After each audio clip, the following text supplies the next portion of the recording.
မင်္ဂလာပါကျွန်တော်တို့ထိုင်းနိုင်ငံရဲ့ဆေဘတ်တန်ကျွေးစည်းရမှာ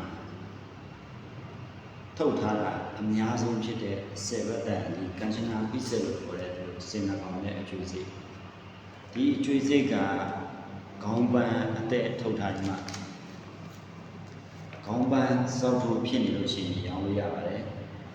သူရဲ့ original အသက်အတိုင်းဆိုတော့ရောင်းလို့မရပါဘူးကဲ၍ဒီလိုခေါင်းပန်းအသက်ထုတ်ထားတယ်စောက်ထုတ်တစ်ဖက်ကစောက်ထုတ်ဖြစ်တယ်ဆိုရင်ရောင်းလို့ရပါတယ်ပြီးတော့နောက်တစ်မျိုးရောင်းလို့ရတာကဒီစိတ်ကလိုနေအောင်ဆက်ထုတ်ထားတာနော်သူကအဝါရောင်နဲ့ဒီမွေရောင်ပေါ့သူက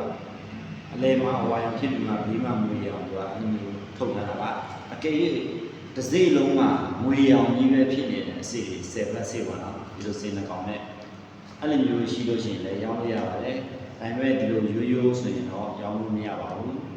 နောက်တစ်ခါကျွန်တော်ပြန်ပြောပြပါမယ်စောက်ထိုးဖြစ်နေတာ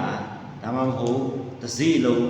မွေရောင်ကြီးပဲဖြစ်နေတယ်ဆိုရင်ဒီလို10ဘက်တန်စင်နှကောင်နဲ့အစိတ်ကရောင်းလို့ရပါတယ်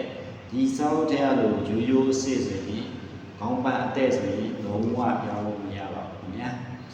ဒါငွေရောင်တဲ့အစိတ်ကအခုကျွန်တော်ဒီမှာအပေါ်မှာပြထားတယ်နော်ဒီအစိတ်ပုံမျိုးပေါ့သူက10ဘက်စိတ်ဟုတ်တယ်ဒါပေမဲ့တစ်စိတ်လုံးကိုသူကငွေရောင်နဲ့ခုနေလေးသူကတေချာနဲ့ကြည့်နော်ဒီလိုအစိတ်ဆိုရောင်းရပါတယ်ပြီးရင်ဒီလိုနေအောင်ဆက်ပုံမှာခေါင်းပန်းစောက်ထိုးဖြစ်နေလို့ရှိရင်ရောင်းရပါတယ် Nice ခေါင်းပန်းအတဲ့ဖြစ်နေလို့ရှိရင်ဒီစောက်တဲ့ပုံစံမျိုးခေါင်းပန်းအတဲ့လို့ဆိုရင်လုံးဝရောင်းလို့မရပါဘူး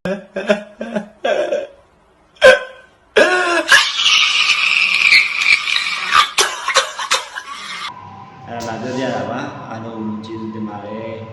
ဘိုင်ဘိုင်ညီမပါ